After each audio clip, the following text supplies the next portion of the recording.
La personne de confiance, elle est là pour accompagner le malade tout au long de son parcours de soins, éventuellement l'aider dans ses décisions médicales.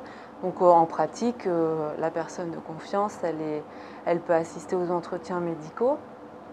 Elle peut aussi recevoir des informations médicales en présence du malade ou en l'absence si le malade en est d'accord. C'est important qu'on ait quelqu'un d'autre qui puisse entendre aussi, notamment le diagnostic médical, et qui puisse aussi nous redire après. Et puis dans l'autre sens, cette personne de confiance, elle peut être aussi notre voix, notre porte-parole, parce qu'on a une capacité à réagir et à parler qui est souvent difficile. L'autre rôle de la personne de confiance, c'est lorsque le malade n'est plus en capacité d'exprimer sa volonté, c'est de promouvoir ce qu'on appelle la volonté présumée du malade. Et donc ça suppose que le malade et la personne de confiance en aient échangé auparavant.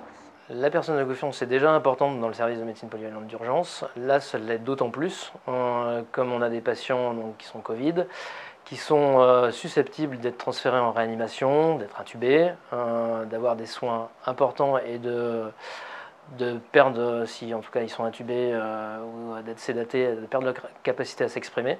Et donc l'importance de cette personne de confiance est primordiale. Moi, je dirais surtout qu'il ne faut pas attendre d'avoir un accident ou un accident sérieux sur le plan médical pour pouvoir désigner un tiers de confiance.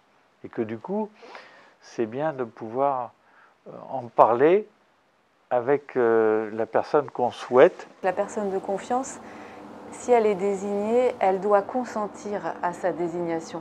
Comme on accueille principalement des patients qui viennent des urgences, quand il arrive dans sa chambre, on a tout un panel de démarches administratives à effectuer lors de son accueil.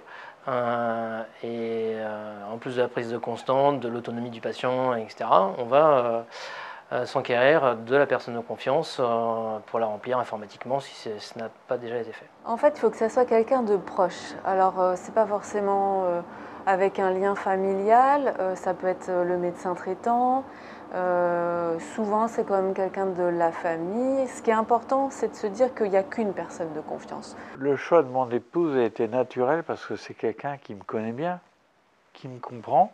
Je l'ai choisi parce que c'est la personne la mieux à même de s'exprimer pour moi. La personne de confiance, elle ne se substitue pas au malade. C'est-à-dire que quand il y a une décision à prendre en termes de limitation ou d'arrêt de traitement, le seul qui décide, c'est le médecin. À l'issue d'une procédure collégiale, bien sûr, il ne décide pas tout seul, mais c'est le seul qui est responsable de la décision. Ce n'est pas la personne de confiance.